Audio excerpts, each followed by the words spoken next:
जय हिंद दोस्तों। आपके अपने चैनल गुरुकुल में आपका बहुत बहुत स्वागत है।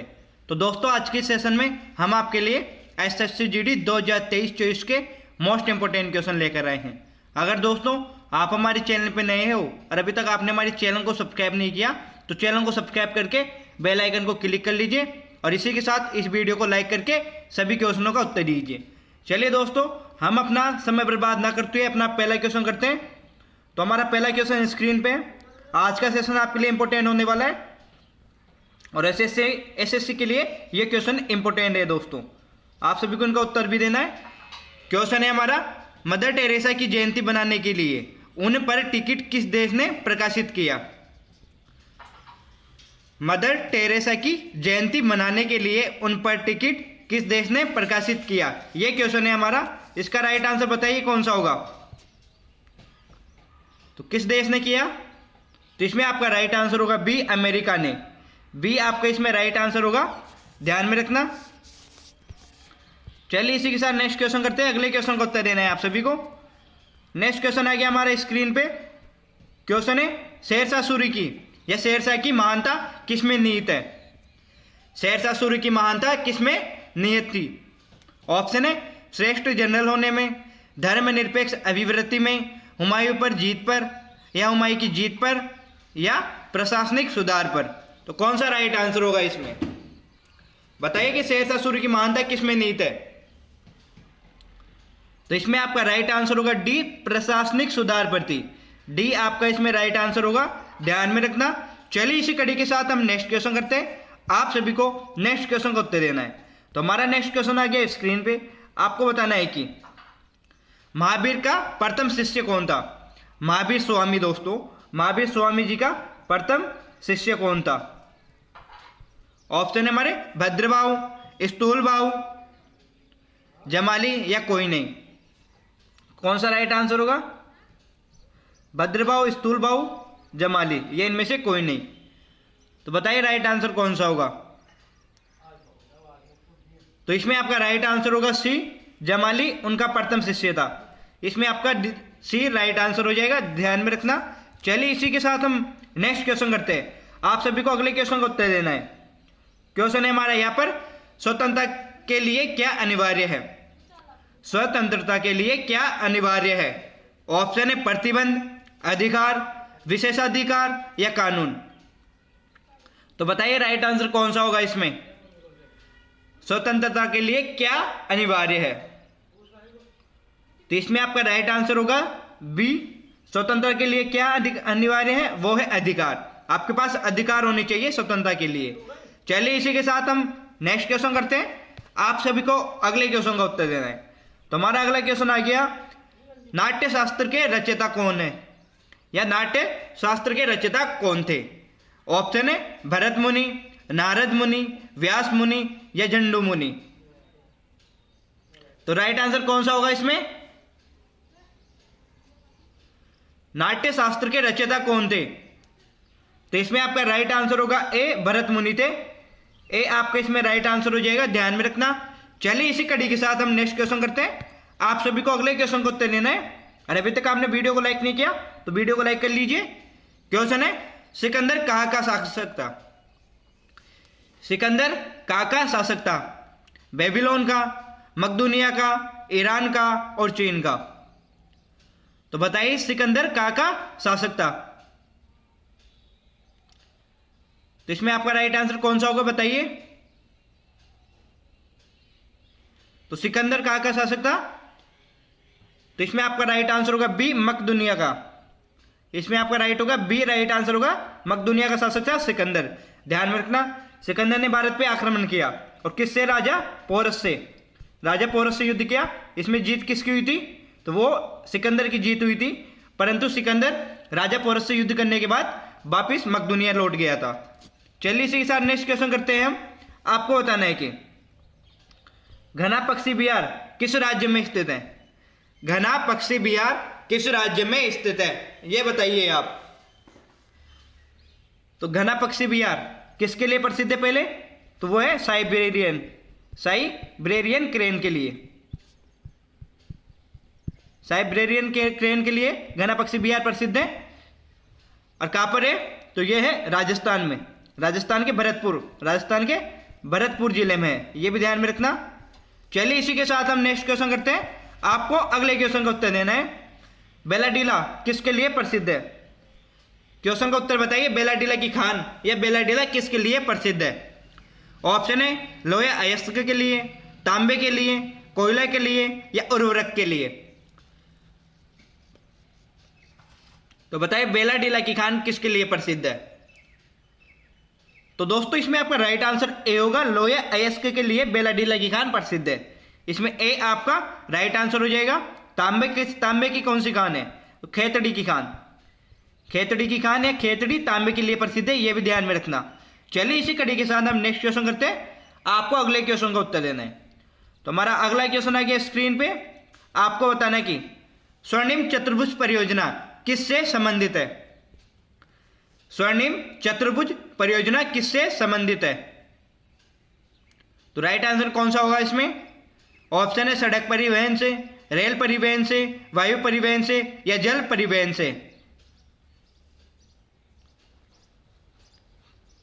तो स्वर्णिम चतुर्भुज परियोजना किससे संबंधित है, तो वो है सड़क परिवहन से। ए राइट आंसर होगा इसमें आपका, ध्यान में रखना। अगला क्वेश्चन करते हैं इसी के साथ। आपको नेक्स्ट क्वेश्चन का उत्तर बताना है। तो हमारा यहां पर क्वेश्चन है, बताइए भारत संघ में किस राज्य को सम्मिलित करने का अधिकार, किसी भी राज्य को सम्मिलित करने का अधिकार किसे है। भारतीय संघ में किसी भी राज्य को सम्मिलित करने का अधिकार किसे है। ऑप्शन है राष्ट्रपति को, संसद को, प्रधानमंत्री को या लोकसभा अध्यक्ष को। तो बताइए किसे है। तो भारतीय संघ में किसी भी राज्य को सम्मिलित करने का अधिकार प्राप्त है संसद को। बी राइट आंसर होगा इसमें आपका, ध्यान में रखना। चलिए इसी के साथ हम नेक्स्ट क्वेश्चन करते हैं। अगले क्वेश्चन का उत्तर बताना है आपको। भाषाई आधार पर गठित भारत का प्रथम राज्य कौन सा था। भारत का भाई प्रथम राज्य कौन सा था जो भाषा के आधार पर गठित किया गया। ऑप्शन है हरियाणा, केरल, तमिलनाडु या आंध्र प्रदेश। तो भाषा के आधार पर पहला कौन सा राज्य था, तो वो था आंध्र प्रदेश। आंध्र प्रदेश वो राज्य था जिसे भाषा के आधार पर गठित किया गया था। चलिए इसी के साथ हम नेक्स्ट क्वेश्चन करते हैं। अगला क्वेश्चन करने से पहले अभी तक आपने हमारे चैनल को सब्सक्राइब नहीं किया तो चैनल को सब्सक्राइब करके बेल आइकन को क्लिक कर लीजिए और इस वीडियो को लाइक करके अगले क्वेश्चन का उत्तर दीजिए। क्वेश्चन है हमारा, चोंग कहाँ का लोक नृत्य है। चोंग कहाँ का लोक नृत्य है। ऑप्शन है नागालैंड का, मेघालय का, तमिलनाडु का या जम्मू कश्मीर का। तो बताइए राइट आंसर कौन सा होगा। चोंग कहाँ का लोक नृत्य है। तो इसमें राइट आंसर होगा ए, नागालैंड का लोक नृत्य है चोंग। कौन सा राइट होगा, ए राइट हो जाएगा इसमें आपका। चलिए इसी के साथ हम नेक्स्ट क्वेश्चन करते हैं। आपको बताना है कि धनवंतरी पुरस्कार किस क्षेत्र में दिया जाता है। धनवंतरी पुरस्कार किस क्षेत्र में दिया जाता है। ऑप्शन है खेल के क्षेत्र में, विज्ञान के क्षेत्र में, चिकित्सा के क्षेत्र में या साहित्य के क्षेत्र में। तो राइट आंसर कौन सा होगा इसमें। धनवंतरी पुरस्कार किस क्षेत्र में दिया जाता है, इसका उत्तर बताना है आप सभी को। तो इसमें आपका राइट आंसर होगा सी, चिकित्सा के क्षेत्र में दिया जाता है धनवंतरी पुरस्कार। धनवंतरी कौन थे दोस्तों, तो ये विश्व के पहले चिकित्सक माने जाते हैं। विश्व के पहले चिकित्सक या डॉक्टर, ये भी ध्यान में रखना। धनवंतरी विश्व के पहले चिकित्सक माने जाते हैं और चिकित्सा के क्षेत्र में धनवंतरी पुरस्कार दिया जाता है। चलिए इसी के साथ नेक्स्ट क्वेश्चन करते हैं हम। आपको बताना है कि डिस्कवर ऑफ इंडिया किसने लिखा। डिस्कवर ऑफ इंडिया पुस्तक किसने लिखी थी। ऑप्शन है जवाहरलाल नेहरू ने, सुभाष चंद्र बोस ने, तस्लीम नसरीन ने या लियो टॉलस्टॉय ने। तो बताइए राइट आंसर कौन सा होगा इसमें आपका। डिस्कवरी ऑफ इंडिया पुस्तक किसने लिखी। तो इसमें आपका राइट आंसर होगा ए, पंडित जवाहरलाल नेहरू ने लिखी थी डिस्कवरी ऑफ इंडिया, भारत की खोज। चलिए इसी के साथ नेक्स्ट क्वेश्चन करते हैं हम। आपको बताना है कि प्रथम पंचवर्षीय योजना का मुख्य बाल किस क्षेत्र पर था। प्रथम पंचवर्षीय योजना का बाल नहीं है, ये मुख्य उद्देश्य किस क्षेत्र में था? यह पंचवर्षीय योजना का प्रथम पंचवर्षीय योजना का मुख्य उद्देश्य क्या था, यह बताना है आपको। ऑप्शन है कृषि, उद्योग, पर्यटन या गरीबी हटाओ।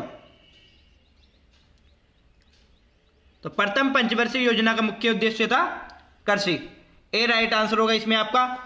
चलिए इसी के साथ हम नेक्स्ट क्वेश्चन करते हैं। आपको बताना है कि आयुष्मान भारत योजना कब लागू की गई? आयुष्मान भारत योजना कब लागू की गई? हमारे ऑप्शन है 1 अप्रैल 2018 को, 22 जनवरी 2015 को, 15 अगस्त 1955 को, 8 मार्च 2020 को। तो कौन सा राइट आंसर होगा इसमें, बताइए। आयुष्मान भारत योजना कब लागू की गई? तो इसमें आपका राइट आंसर होगा ए राइट आंसर हो जाएगा। कब की गई? वो 1 अप्रैल 2018 को की गई थी आयुष्मान भारत योजना। चलिए इसी के साथ नेक्स्ट क्वेश्चन करते हैं हम। आपको बताना है कि सरकारी संपत्ति को नष्ट न करना क्या है? सरकारी संपत्ति को नष्ट न करना क्या है? ऑप्शन है सकारात्मक कर्तव्य, कानूनी कर्तव्य, नागरिक कर्तव्य या निषेधात्मक कर्तव्य। तो राइट आंसर कौन सा होगा? सरकारी संपत्ति को नष्ट न करना, ये क्या है? ये हमारी नागरिक कर्तव्य है। कितने कर्तव्य नागरिकों को प्राप्त? तो 11 कर्तव्य, जिसमें से एक कर्तव्य है सरकारी संपत्ति की रक्षा करना। चलिए इसी के साथ नेक्स्ट करते हैं। नेक्स्ट क्वेश्चन है हमारा, भारतीय मानक समय एवं ग्रीनविच समय में अंतर है। भारतीय मानक समय व ग्रीनविच समय में कितने का अंतर है? ऑप्शन है 5 घंटे 30 मिनट का, 2 घंटे 30 मिनट का, 6 घंटे का या कोई नहीं। तो राइट आंसर कौन सा होगा इसमें? तो भारतीय मानक समय और ग्रीनविच समय में क्या अंतर है, कितने का अंतर है? तो वो है 5.5 घंटे का या 5 घंटे 30 मिनट का। ए राइट आंसर हो जाएगा आपका। चलिए इसी कड़ी के साथ हम नेक्स्ट क्वेश्चन करते हैं। आपको बताना है कि कौन सा राइट आंसर होगा इसमें। तो हमारा क्वेश्चन है हमारा, प्रांतों में द्वैध शासन की स्थापना किस अधिनियम के द्वारा की गई? प्रांतों में द्वैध शासन की स्थापना किस अधिनियम के द्वारा की गई? हमारे ऑप्शन है भारतीय परिषद अधिनियम 1909 के तहत, भारतीय परिषद अधिनियम 1919 के तहत, भारतीय परिषद अधिनियम 1902 के तहत या उपयुक्त में से कोई नहीं। तो राइट आंसर कौन सा होगा इसमें आपका? प्रांतों में द्वैध शासन की स्थापना किस अधिनियम के द्वारा की गई? तो इसमें आपका राइट आंसर कौन सा होगा? सी राइट आंसर होगा इसमें। भारतीय परिषद अधिनियम 1902 के तहत की गई थी। सी राइट आंसर हो जाएगा। चलिए इसी के साथ नेक्स्ट क्वेश्चन करते हैं हम। आपको बताना है कि स्वराज मेरा जन्म सिद्ध अधिकार है, यह उक्ति किसकी है? स्वराज मेरा जन्म सिद्ध अधिकार है, यह उक्ति किसकी है? ऑप्शन है गोपाल कृष्ण गोखले की, बाल गंगाधर तिलक की, एनी बेसेंट की या भगत सिंह की। तो स्वराज मेरा जन्म सिद्ध अधिकार है, यह किसने कहा? तो ये बाल गंगाधर तिलक ने कहा था। बी राइट आंसर हो जाएगा इसमें आपका। चलिए इसी के साथ नेक्स्ट क्वेश्चन करते हैं हम। आपको बताना है कि ब्रह्मपुत्र नदी भारत में प्रवेश करते समय किस स्थान पर यू टर्न लेती है? ब्रह्मपुत्र नदी भारत में प्रवेश करते समय किस स्थान पर यू टर्न लेती है? ऑप्शन है कूलाकांकड़ी में, लुम्पो गांगरी में, नामचा बरबा में या नाइजिंग कांगसांग में। तो राइट आंसर कौन सा होगा इसमें? तो ब्रह्मपुत्र नदी किस स्थान पर यू टर्न लेती है? तो वो है सी राइट आंसर होगा, नामचा बर्मा में। आपका इसमें सी राइट आंसर हो जाएगा। चलिए दोस्तों इसी के साथ हम नेक्स्ट क्वेश्चन करते हैं। आप सभी को अगले क्वेश्चन का उत्तर देना है। तो हमारा अगला क्वेश्चन आ गया यहाँ पर। क्वेश्चन आप सभी को दिख रहा होगा। क्वेश्चन है निम्न में से कौन सी पर्वत श्रृंखला बिहार के सासाराम व रोहतास से राजस्थान के चित्तौड़ तक फैला हुआ है? तो कौन सा राइट आंसर होगा? निम्न में से वह कौन सी श्रृंखला है जो बिहार के सासाराम व रोहतास से राजस्थान तक फैली हुई है? ऑप्शन है अरावली, विंध्य रेंज, धारवाड़ श्रेणी या कुडप्पा प्रणाली। तो कौन सा राइट आंसर होगा इसमें आपका? तो इसमें आपका राइट आंसर होगा बी, विंध्य रेंज है चलिए इसी के साथ हम नेक्स्ट क्वेश्चन करते हैं। अगले क्वेश्चन को उत्तर देना है। तो हमारा अगला क्वेश्चन आ गया यहाँ पर कि दक्षिण भारत में स्थित बाबा बुदन पहाड़िया किस अयस्क के लिए प्रसिद्ध है? दक्षिण भारत में स्थित बाबा बुदन पहाड़िया किस अयस्क के लिए प्रसिद्ध है? ऑप्शन है हमारे लोहे अयस्क के लिए, एल्यूमिनियम के लिए, चांदी के लिए या जिंक के लिए। तो बाबा बुदन के पहाड़िया किस अयस्क के लिए प्रसिद्ध है? तो इसमें आपका राइट आंसर होगा ए, लोहे अयस्क के लिए प्रसिद्ध है। चलिए इसी कड़ी के साथ नेक्स्ट क्वेश्चन करते हैं। आपको बताना है कि क्वेश्चन है ONGC का पलटाना प्रोजेक्ट किस राज्य में स्थित है? ONGC का पलटाना प्रोजेक्ट किस राज्य में स्थित है? हमारे ऑप्शन है मेघालय में, असम में, त्रिपुरा में या केरल में। तो ONGC का पलटाना प्रोजेक्ट किस राज्य में है? तो वो है त्रिपुरा, सी राइट आंसर होगा। चलिए इसी के साथ नेक्स्ट क्वेश्चन करते हैं। अभी तक आपने वीडियो को लाइक नहीं किया तो वीडियो को लाइक कर दीजिए, फिर अगले क्वेश्चन का उत्तर दीजिए। क्वेश्चन है सोमशिला बांध किस राज्य में स्थित है? सोमशिला बांध किस राज्य में स्थित है? मध्य प्रदेश में, हिमाचल प्रदेश में, आंध्र प्रदेश में या उत्तर प्रदेश में? तो बताइए राइट आंसर कौन सा होगा? सोमशिला बांध किस राज्य में स्थित है? तो इसमें आपका राइट आंसर होगा सी, आंध्र प्रदेश में। इसमें भी आपका सी राइट आंसर होगा। चलिए इसी के साथ अगला क्वेश्चन करते हैं। क्वेश्चन है हमारा यहाँ पर बताने कि निम्नलिखित में से किन उत्तर पूर्वी राज्यों से कर्क रेखा गुजरती है? निम्न में से किन उत्तरी पूर्वी राज्यों से कर्क रेखा गुजरती है? ऑप्शन है हमारे त्रिपुरा व नागालैंड से, त्रिपुरा और मिजोरम से, मेघालय व मिजोरम से, असम व त्रिपुरा से। तो राइट आंसर कौन सा होगा? कर्क रेखा की बात करते हैं दोस्तों। कर्क रेखा भारत के कितने राज्यों से गुजरती है? वह 8 राज्यों से। कितने से? 8 राज्यों से। तो उत्तरी पूर्वी राज्य कौन कौन सा है उसमें? तो वो है मिजोरम और त्रिपुरा। मिजोरम और त्रिपुरा ध्यान में रखना। चलिए इसी के साथ नेक्स्ट क्वेश्चन करते हैं हम। आपको बताना है कि राष्ट्रीय जलमार्ग का पूर्वी व पश्चिमी गलियारा किन स्थानों को जोड़ता है? राष्ट्रीय राजमार्ग का पूर्वी व पश्चिमी गलियारा किन स्थानों को जोड़ता है? ऑप्शन है गुवाहाटी और अहमदाबाद को, सिलचर और पोरबंदर को, गुवाहाटी और जूनागढ़ को या गुवाहाटी और दिल्ली को। तो राइट आंसर कौन सा होगा इसमें? तो बताइए। तो इसमें आपका राइट आंसर होगा बी, सिलचर और पोरबंदर को जोड़ता है। चलिए इसी के साथ नेक्स्ट क्वेश्चन करते हैं। आपको बताना है कि निम्नलिखित औद्योगिक नगरों में से कौन सा छोटा नागपुर पठार पर स्थित है? यह क्वेश्चन रिपीट हो चुका है दोस्तों, पिछले सेशन में भी ये क्वेश्चन आया था। रांची राइट आंसर होगा इसमें आपका। चलिए इसी के साथ नेक्स्ट क्वेश्चन करते हैं हम। आपको बताना है कि सेलम इस्पात कारखाना किस राज्य में स्थित है? सेलम इस्पात कारखाना किस राज्य में स्थित है? ऑप्शन है तमिलनाडु में, पश्चिम बंगाल में, उड़ीसा में या कर्नाटक में। तो राइट आंसर बताइए इसका। तो सेलम इस्पात कारखाना किस राज्य में है? तो इसमें आपका राइट आंसर होगा तमिलनाडु, ए हो जाएगा। चलिए इसी के साथ नेक्स्ट क्वेश्चन करते हैं। अगले क्वेश्चन को उत्तर देना है आप सभी को। बताना है कि भारत के किन 2 राज्यों में थोरियम पर्याप्त मात्रा में पाया जाता है? भारत के किन 2 राज्यों में थोरियम पर्याप्त मात्रा में पाया जाता है?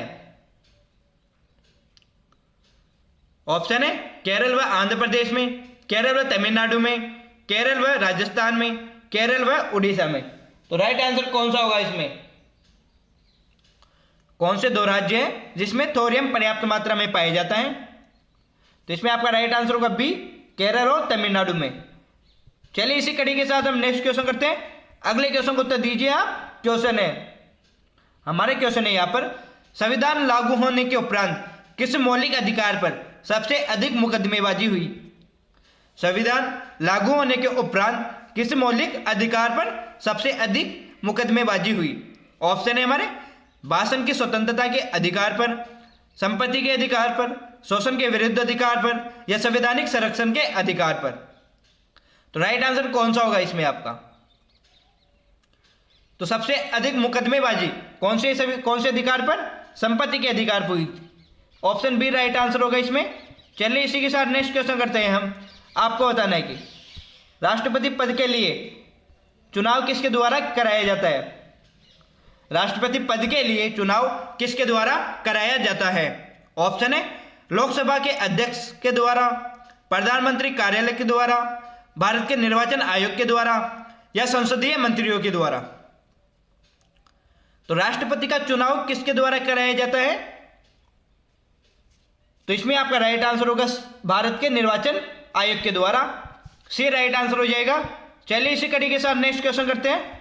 दुनिया की सबसे बड़ी ताजे पानी की झील कौन सी है। दुनिया की सबसे बड़ी ताजे पानी की झील कौन सी है। ऑप्शन है हमारे सुपीरियर झील, चिल्का झील, विक्टोरिया झील या इनमें से कोई नहीं। तो सबसे बड़े ताजे पानी की झील कौन सी है, तो इसमें आपका राइट आंसर होगा ए सुपीरियर झील दुनिया की सबसे बड़ी ताजे पानी की झील है, ध्यान में रखना। चलिए इसी के साथ हम नेक्स्ट क्वेश्चन करते हैं। अभी तक आपने हमारे चैनल को सब्सक्राइब नहीं किया तो चैनल को सब्सक्राइब करके बेल आइकन को क्लिक कर लीजिए और इसी के साथ वीडियो को लाइक करके अगले क्वेश्चन का उत्तर दीजिए। हमारा क्वेश्चन है, हाल ही में 21 लाख दीपकों के साथ देव दिवाली कहाँ मनाएगी। हाल ही में 21 लाख दीपकों के साथ देव दिवाली कहाँ पर मनाएगी। ऑप्शन है पटना, वाराणसी, हरिद्वार या गंगासागर।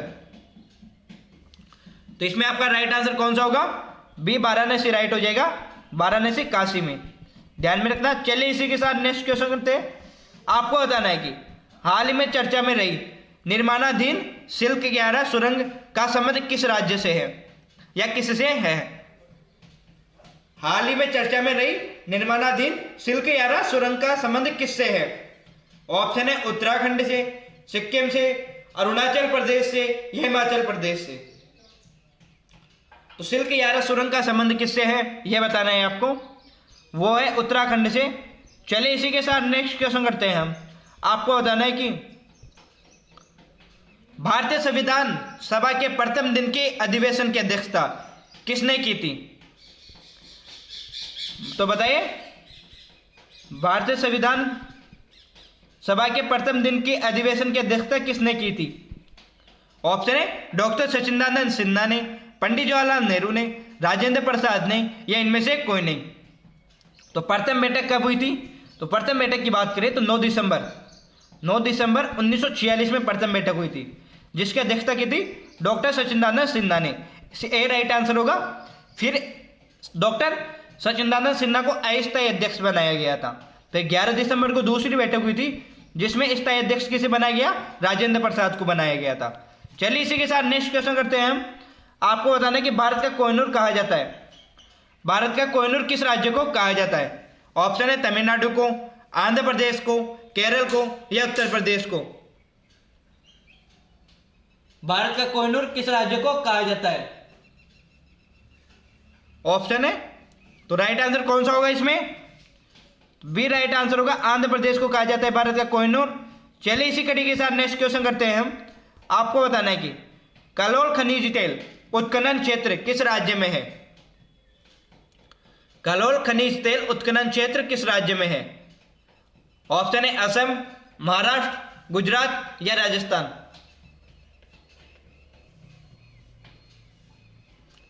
तो कौन सा राइट आंसर होगा इसमें, तो इसमें सी राइट आंसर होगा, गुजरात में है।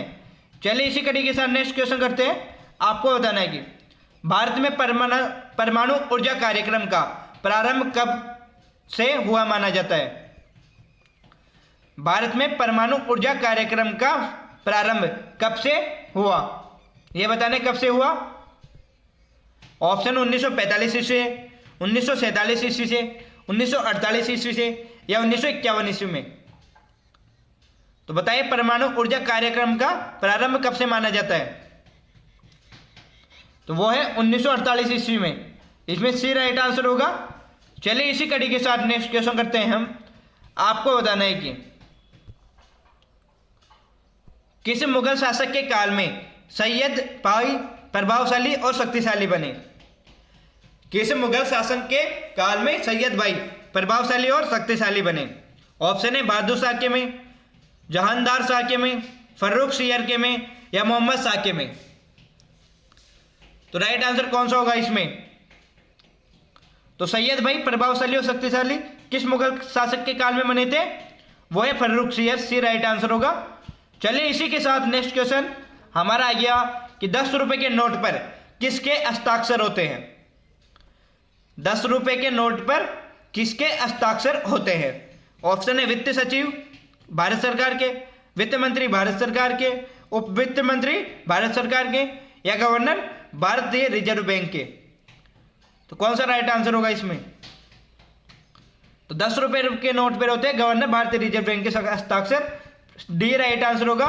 चलिए इसी के साथ आज का सेशन यहीं पर समाप्त होता है। आशा करूंगा आप सभी को हमारा सेशन अच्छा लगा होगा।